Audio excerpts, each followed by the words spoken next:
Bonjour, avec qui j'ai le plaisir de parler aujourd'hui? Mon nom d'artiste, c'est La Rose de Montréal. Donc, je t'appelle la Rose de La Montréal. Rose de Montréal, ouais, Comment que tu as découvert que tu es un artiste? Mhm. C'est une bonne question. Je pense qu'il y a vraiment 2 ans, j'ai fait un stage avec la TOI, euh, organisé par Lisandre Murphy. Puis, elle invitait les nouveaux arrivants, puis des Québécois, à faire du cirque, donc apprendre le cirque de base, le clown, le théâtre, pour qu'à la fin aussi, on fasse une petite production devant public. Donc, c'était 10 semaines. Puis ça m'a vraiment permis, en fait, de découvrir c'était quoi le cirque, le clown, le théâtre aussi. C'est comme, ça se mélangeait vraiment tout ensemble, bien ensemble. Ça fait 2 ans? Ça fait 2 ans dessus.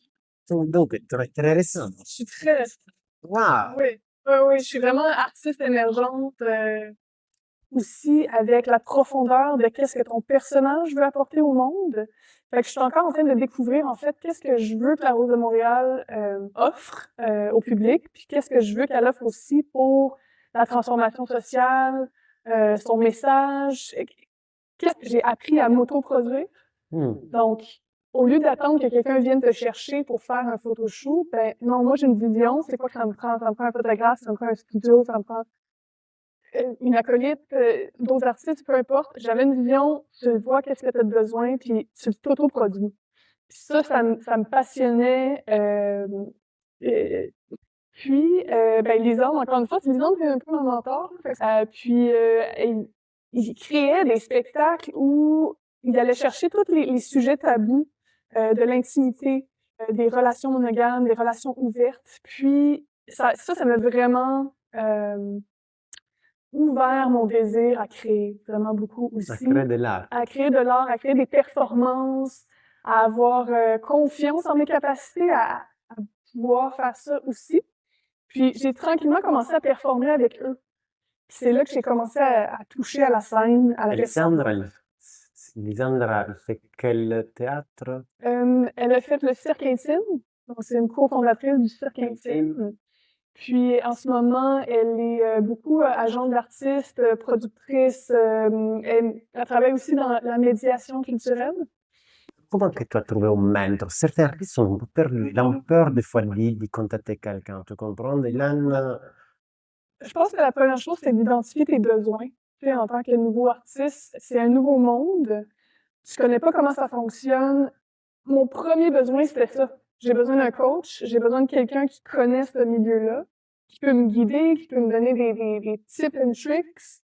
Il y a aussi des sponsors que tu peux avoir. Donc, les sponsors, c'est comme un mentor, mais ils vont aussi agir avec toi. Donc, ils vont t'aider à trouver des connexions, ils vont t'aider à trouver des gigs, ils vont t'aider à trouver du financement, donc t'écrire une subvention, par exemple. Fait que, pour moi, mon besoin était clair. C'était comme, je suis une nouvelle artiste, j'ai le goût de faire ça, ça, ça, ça, ça, puis là, j'ai le goût de vraiment euh, faire carrière là-dedans. Fait que quand il y a eu ce shift-là, c'est comme, OK, qu'est-ce que j'ai besoin? Quelqu'un qui s'y connaît. Sinon, je connais rien. Fait que, puis, ben, Lisande, encore une fois, c'est Lisande qui est un peu mon mentor. Puis, il créait des spectacles où il allait chercher tous les sujets tabous de l'intimité, des relations monogames, des relations ouvertes. Puis, ça m'a vraiment ouvert mon désir à créer vraiment beaucoup ça aussi, crée de l'art. à créer de l'art, à créer des performances, à avoir confiance en mes capacités à pouvoir faire ça aussi. Puis j'ai tranquillement commencé à performer avec eux. Puis c'est là que j'ai commencé à toucher à la scène, à la Lisandra, performance. Lisandra, elle fait quel théâtre? Elle a fait le cirque intime, donc c'est une cofondatrice du cirque intime. Puis en ce moment, elle est beaucoup agente d'artiste, productrice. Elle travaille aussi dans la médiation culturelle. Comment que tu as trouvé un mentor? Certains artistes sont un peu perdus. Ils ont peur des fois de contacter quelqu'un, tu comprends? Ils ont, Je pense que la première chose, c'est d'identifier tes besoins. Tu sais, en tant que nouveau artiste, c'est un nouveau monde. Tu connais pas comment ça fonctionne. Mon premier besoin, c'était ça. J'ai besoin d'un coach, j'ai besoin de quelqu'un qui connaisse ce milieu-là, qui peut me guider, qui peut me donner des tips and tricks. Il y a aussi des sponsors que tu peux avoir. Donc, les sponsors, c'est comme un mentor, mais ils vont aussi agir avec toi. Donc, ils vont t'aider à trouver des connexions, ils vont t'aider à trouver des gigs, ils vont t'aider à trouver du financement, donc t'écrire une subvention, par exemple. Fait que, pour moi, mon besoin était clair. C'était comme, je suis une nouvelle artiste, j'ai le goût de faire ça, puis là, j'ai le goût de vraiment faire carrière là-dedans. Fait que quand il y a eu ce shift-là, c'est comme, OK, qu'est-ce que j'ai besoin? Quelqu'un qui s'y connaît. Sinon, je connais rien. Fait que, Est-ce que tu viens dans une famille d'artistes? zéro. Waouh, on attendait finalement notre enfant devient un artiste. C'est la meilleure chose qui s'arrive au monde. Non, ça stresse beaucoup ma mère. Non, je pense qu'elle les a surpris. Tu sais, je veux dire, mon père, je le vois très dans le coin à être très admiratif de qu'est-ce que je fais. Développement. Souvent, ton père, ça c'est Oui, puis tu sais, il me voit heureuse quand je suis en train de créer quelque chose. C'est comme, il est très c'est sportif. Oui. C'est très sweet, sportif. Puis ils viennent me voir à mes pièces de théâtre. Ils viennent... Ah oui, Ouais. bah, c'est génial ça. C'est rare, hein? Les parents... Un père qui est hyper sportif, désolé. Je suis là. Je sais pas quoi faire, mais je vais être là. Cool, je sais pas quoi faire, mais je suis Je là. suis là. Ouais. Ok, on va te tenir en place, papa. On t'aime déjà beaucoup, on te va tenir en place. Le prochain shot, la prochaine interview, tu vas être avec moi. Merci. Ouais. Refus. Est-ce que tu as déjà eu des refus ou des critiques négatives? Je pense que quand ça vient de quelqu'un que je sens qui veut mon évolution personnelle ou qui veut m'aider ou tu sais, tu le sens des fois, tu sais, quand l'intention est vraiment là pour, comme je te critique en ce moment, pour que tu deviennes meilleur. Ça, je les prends bien. Ça, c'est comme, c'est constructif. Il me challenge, il me critique, mais d'une façon qui est intentionnellement pour m'aider dans mon jeu d'artiste, dans mon jeu de comédienne, dans mon animation. C'est du raffinement. Tu sais, je le prends vraiment comme du raffinement. Tu sais. Puis, je pense qu'il y a la personne aussi que quand tu peux sentir, c'est un petit peu plus poignant. Moi, j'en ai pas de besoin. Pas besoin. Ça me servira pas, j'ai pas besoin de garder ça. Mais après ça, c'est comme, oh, si ça me crée du doute ou... Moi, je pense que si ça crée ça en toi, c'est peut-être pas quelque chose que tu as besoin là. Puis peut-être que dans 5 ans, le même commentaire, tu vas être comme, ah, OK, là, je comprends, puis là, oui, ça m'aide, puis là, oui, je le prends. Laissez-vous pas abattre par les critiques. Mais c'est pas vu abattre par les critiques, ça, répète ça. Laissez-vous pas abattre par les critiques. Moi, je suis beaucoup plus confortable dans l'animation, donc c'est ma zone de confort. Fait que moi, la Rose de Montréal, avec mon petit décor, j'invite les gens à venir dans mon petit monde. Je crée une petite bulle avec 1 ou 2 personnes, puis là, je leur crée une expérience. Fait qu'ils rentrent dans ma bulle, ils rentrent dans la bulle de la Rose de Montréal, du Jardin du Cœur, puis là, je les guide vers quelque chose qui va les libérer, qui vont leur permettre quelque chose qu'ils se sont jamais peut-être permis, dire un désir caché qu'ils n'oseraient pas dire avant. Ah, littéralement comme ça? Oui. Wow. Fait que dans le fond, la Rose de Montréal était un peu là pour aller chercher plus de vérité, plus de courage chez les gens, plus de liberté à s'exprimer, à être authentique, à se ressentir, puis à prendre un moment de pause. Je leur facilite une expérience. Wow. Là, les spectacles, j'ai encore beaucoup d'anxiété, surtout avant les spectacles. Quand je crée la mise en scène, quand je vais visualiser, c'est comme un peu le track de préparation, là. Fait que ça prend beaucoup d'énergie. Quand j'ai l'opportunité, je rentre à fond, là. J'ai 3 semaines, là, genre, c'est juste à ça que je pense avant de me coucher. Le matin, quand je me lève, je pense à tout ça. C'est toute mon énergie va là-dedans. 3-4 semaines, je fais une performance. Là, c'est comme l'extase ou l'adrénaline, le succès, yeah! Tu sais, le gros, je sais pas, l'espèce d'extase d'avoir réussi une performance, tu sais. Ouais, mais ça me prend du temps. Dans quel sens du temps? Ben, Avec moi. je peux pas faire d'autres projets en même temps. pour moi encore. C'est comme si, mettons, je m'inscris pour faire une performance sur scène dans 2 mois, je rentre là-dedans, c'est juste ça que je fais. Collaboration. Beaucoup de personnes ont la difficulté à collaborer. Certaines personnes, c'est très facile de collaborer. La même chose un peu comme les relations. Ouais. Qu'est-ce que tu dis? Super intéressant comme question. J'ai remarqué que pour moi, c'est facile de collaborer pour, mettons, une performance. Mais collaborer, c'est vraiment rentrer en relation avec un autre être humain. Puis pour moi, les challenges intenses qui sont sortis, c'est toutes mes blessures relationnelles, de confiance en l'autre, comment que l'autre personne va pouvoir prendre de moi, comment l'autre personne va pouvoir me trahir. Tout ça, là, Oui, dans une collaboration business, que j'appelle quand même artistique, business, ressortait là. Puis ça m'a empêché de faire des collaborations parce que c'était trop pour moi émotionnellement. Il y avait trop de choses qui se passaient à l'intérieur de moi, puis I wasn't enjoying it. Tellement stressée avec toutes mes peurs. Quoi, le prochain objectif dit la Rose de Montréal? En fait, c'est beaucoup lié à se créer des cadres relationnels. Cadre relationnel, c'est un nouvel concept dans l'interview.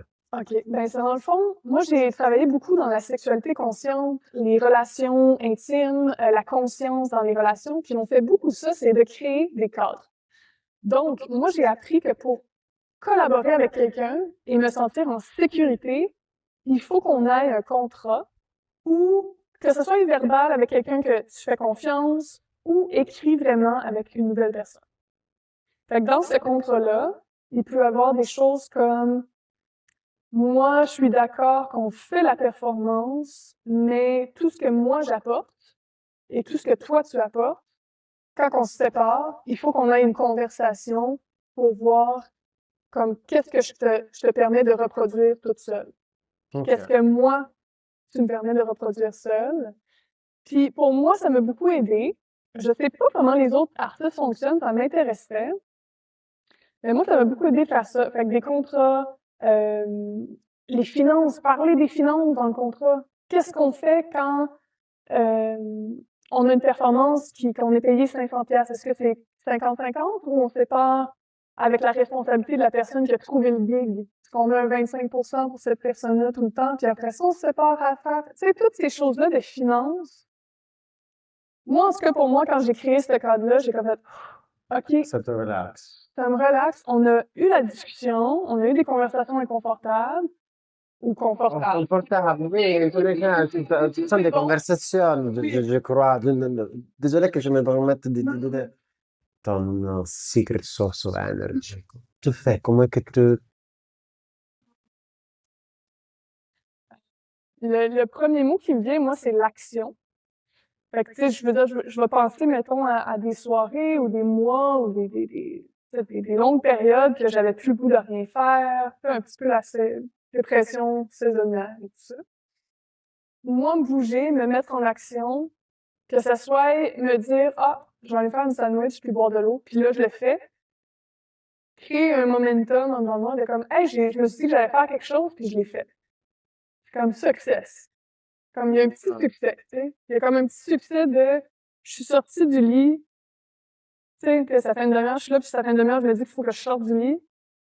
Là, je l'ai fait, c'est beau. Petit succès, tu sais. Fait que ça, comme, les petites choses comme ça, la compassion envers ma voix critique, j'ai une voix très, très critique que je fais jamais assez. Fait que je pense que c'est pour ça que ça m'aide. Non, c'est ça. Fait que je pense que c'est pour ça que ça m'aide de trouver des petites actions puis de prendre le moment de faire comme bravo, je l'ai fait. Au moins j'ai ça. Puis même si la voix après dit non, c'est pas assez, faut t'en faire plus, ben au moins j'ai ce petit moment-là que je me suis dit c'est bon, je l'ai fait. Tu te fais des compliments. Ouais. Fait que je me suis pratique. Qu'est-ce qui m'a beaucoup aidé avec ça aussi, cette voix critique-là, de t'en fais pas assez, ça sert à rien, Le blanc, tu ne tombes pas. C'est ça, c'est ça.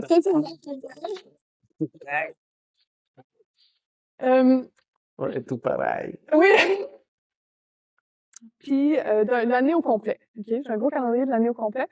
Puis à chaque fois que je fais une petite action pour la Rose de Montréal, que ça soit faire un post sur Instagram, que ça soit faire un appel, envoyer un courriel, peu importe, refaire mon petit chapeau, l'ajuster, peu importe, tout, je mets un petit poinçon rouge sur mon calendrier. Fait que moi, ça me permet de faire, OK, j'ai le goût de faire au moins une action par semaine, on va dire. Quand j'ai regardé mon calendrier, j'étais comme, OK, j'ai fait vraiment plus qu'une action par semaine pour ce projet-là à date. Ça, c'est chiant.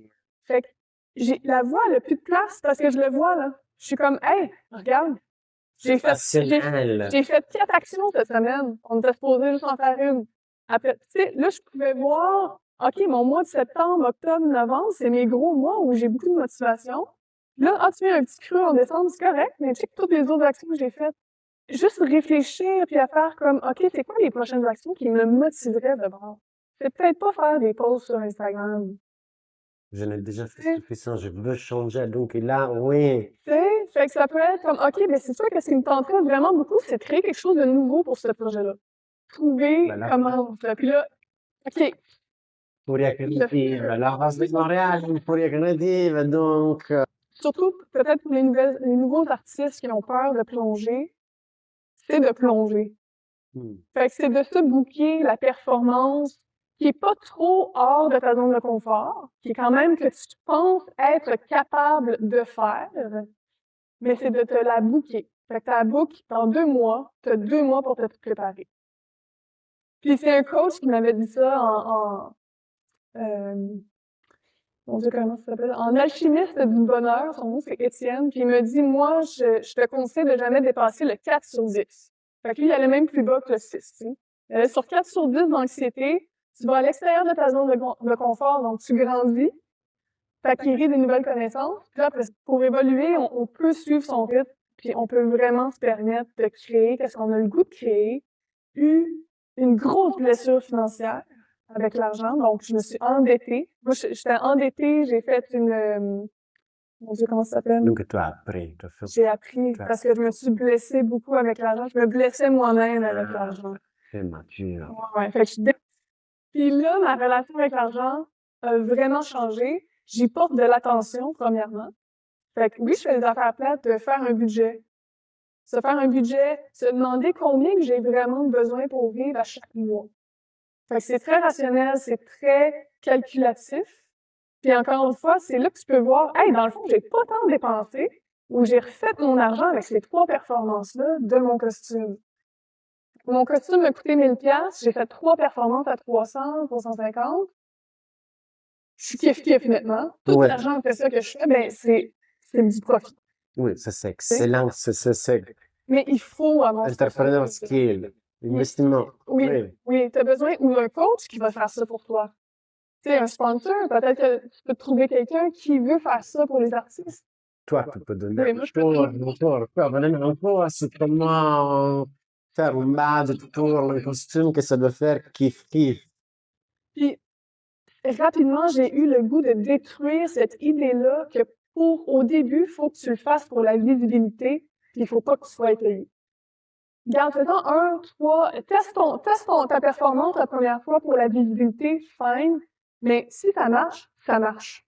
Fais ton offre de service, puis commence à charger. Ma c'est encore de la visibilité in tous les cas. Si tu prends l'argent, c'est encore les premiers 3 ans, on est dans la visibilité. Si c'est les revenus, ça n'existe pas. Tu pourrais tout, admettons que tu demandes, à mon avis, si tu demandes de faire un show et tu le payes 50 000, bah, c'est encore la visibilité. Oui. Parce que tu dois encore dépenser dans ton brand, dans les ads, dans les collaborations avec les autres artistes, dans des shows. Les premiers 3 ans, c'est de la visibilité, mais ça veut dire pas sans argent. Non, c'est ça. Exactement. Tout ce que tu viens de dire, c'est du travail que tu fais en plus de ta performance. Oui. Une performance où j'ai négocié mon contrat avec la personne, j'ai pris le temps de faire qu'est-ce que je veux, qu'est-ce que ça vaut, où j'en suis en ce moment, qu'est-ce que je pense que ça vaut. Je me suis assise, j'ai demandé qu'est-ce que je voulais, j'ai dit je suis prête à négocier. Avec les mindsets del cadre? Oui. OK. Fait que les mindsets le del mindset cadre. d'avoir un cadre, tu le dis, ça va te faire peur. Tu vas chier dans tes culottes, tu vas demander qu'est-ce que tu vaux vraiment. Mais tu le fais par Tac, sérieux, t'as fait chier de les culottes. ça va chier dans les culottes. Mais j'ai des livres sur comment bien sauver pour qu'est-ce que je fais pour prendre soin de cette Béatrice-là, cette Rose de Montréal-là, dans 30 ans. Je lis des livres en ce moment, j'écoute des podcasts, je suis passionnée du De la comment. finance pour artiste. C'est fou comment j'étais dans le trou, puis là, je suis comme, Dans comment je fais pour me créer une structure financière? La Rose de Montréal, merci beaucoup. Ça Je vais va? vous donner un collant. Ben oui, mais ça va! Je me sens choyée.